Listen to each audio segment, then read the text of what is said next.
Welcome back, trainers. So I did something pretty, I don't know, crazy last night, and I powered up my lucky Persian for the Great League. Now, this isn't it right here. This is my actual maxed out one that I've had since 2016, and I have not purchased a secondary move. Bigglesworth. Very happy about this one here. As a matter of fact, we're going to be looking at some battles in the Ultra League with this one to see how well it performs going up against various other Pokemon with higher CPs, as well as the same CP range. The person that I went up against, Chirk, actually picked lower CP Pokemon for that league, as well as about 2,500 Pokemon too.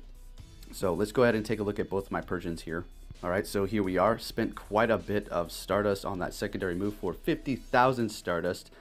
Yeah, if you're thinking to yourself, Poke, what are you doing? Why are you throwing away your Stardust? You could be investing in Twilight Pokemon, you know. That's true, and I wouldn't say regretted it, but I was thinking, wow, I spent a lot of Stardust, 100,000 about, and I could have used that to possibly power up an Azumarill, buy a secondary move, or possibly even power up a Sableye, buy a secondary move there too.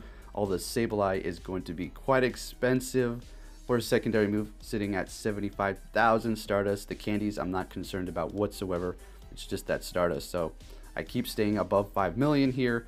Yeah, I know I might be investing in things that are just wild, but that's what I do over here. Ever since the game came out, I powered up things that are just like out of this world, like this Persian, for instance. Probably one of the few people back then who had one actually maxed out.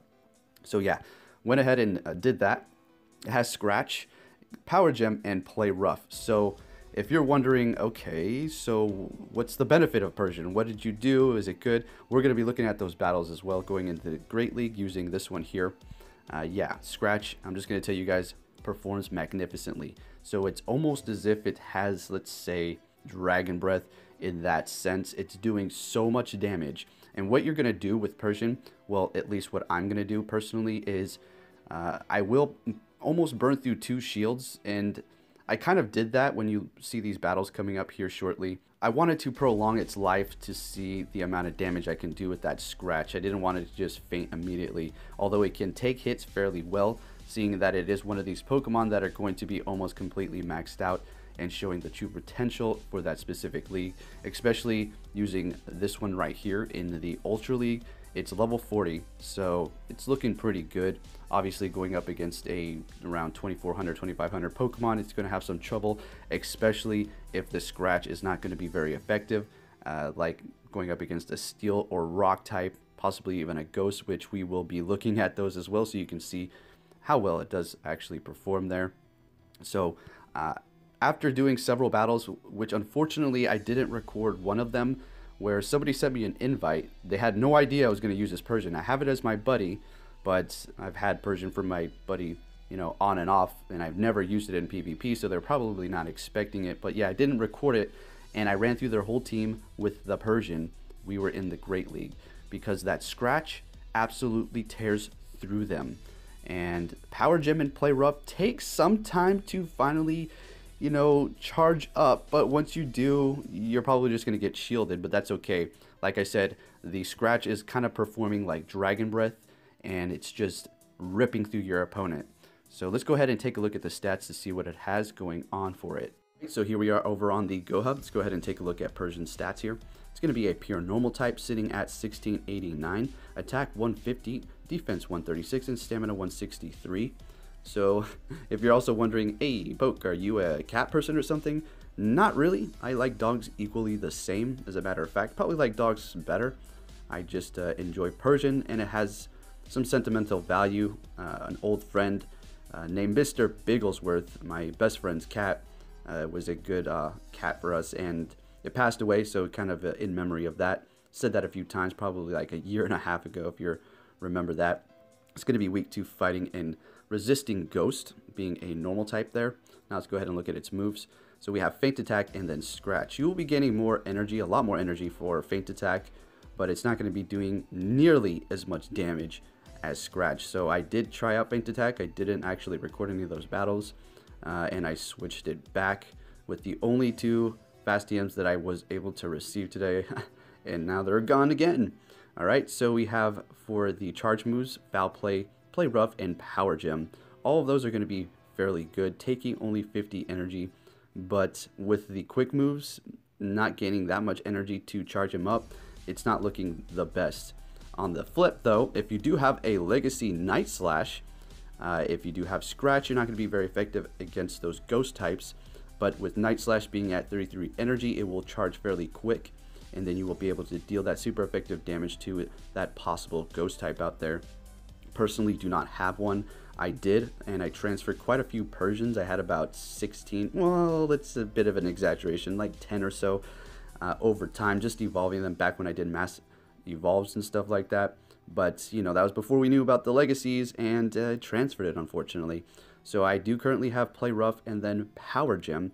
And if you're wondering why I chose those, well, Play Rough is just a great move, and you know, super effective to the fighting types if I'm able to even get it off eventually before I'm fainted, getting super effective damage from those fighting type moves. And then you have Power Gem there for a bit of coverage, depending on what I'm going up against. Foul Play, it's fine as well. It's just, currently I'm just going to sit on Play Rough and Power Gem. So you can pick and choose what you want coverage for if you're even using a Persian. Alright, so there you have its moves, fairly good. And like I said, Scratch is definitely what you're going to want to go with.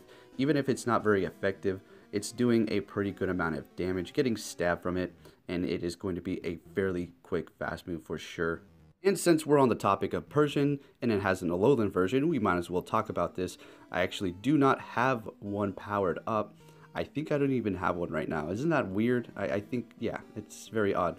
Don't have an Alolan version. So it's going to max out at 1771, attack 158, defense 136, and stamina 163.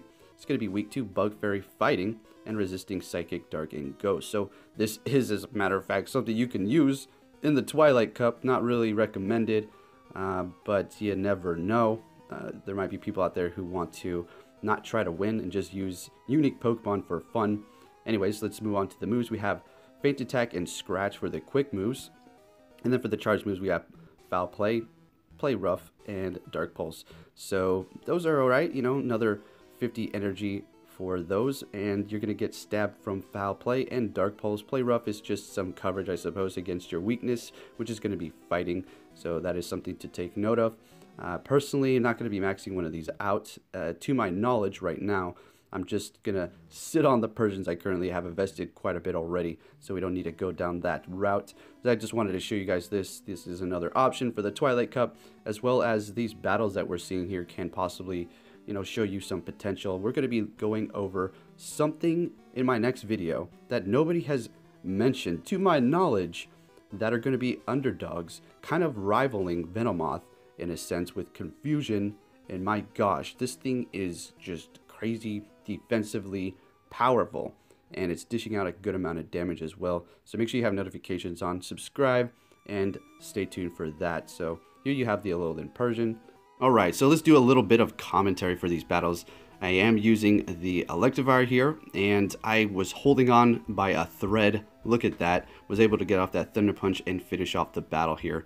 So that was a good game, and thanks a lot, Trick, for these battles and these test runs as well. So we're going to be going, and these are actually the Ultra League. I'll have an image on the side, you probably already knew that. So we have the Zangoose versus the Persian with that Scratch, and I'm definitely going to be shielding up here because I knew it might have had close combat. And like I said, I wanted to shield up pretty much all the charge moves, just get off as much scratches as I can. So we would be taking that Machamp out in one hit probably with that Play Rough. But of course he's going to shield. He already knows I have Play Rough. So we're going to be bringing in the Blossom here. Not a bad option for the Ultra League either because it maxes out at around 2200 CP. So it will be level 40, showing the true potential here. He is bringing out the Breloom here. Didn't really need to, well, yeah, I should have saved that shield. That wasn't the best option here. But like I said, these are just test runs, just messing around. It's not like a die-hard win. But I should have saved it for that Persian, and it's just a waste now. In comes the Floatzel here. It's not maxed out, sitting at 2000 CP. Going up against this Machamp, I was hoping I would be able to take that hit, and I was. But it was not enough health to survive and get off a few more water guns, and down it goes. So there you go, another good game there. Let's go ahead and take a look at the next one. I do believe this is where I do use two Persians, and this might be the last battle here. So going up against Torkoal, and that thing is taking the scratches quite well. I was like, what's going on here? Yes, I was able to take it into the yellow, fairly nice, but still, I was expecting it to go down a little faster. I'm not going to get off that play rough. I'm going to burn that shield for the next Pokemon, and it's going to be Feraligatr. Now, yes, this is definitely the one with 2 Persians, and I do have a Venusaur for coverage, because if I did see a rock type or possibly a fighting type, that Venusaur will help out those Persians with coverage. I'm definitely going to retreat from that Jinx with my Venusaur and bring in the Persian and shield up, because that Avalanche will be doing massive damage, because Jinx is a magnificent glass cannon but can't really take hits.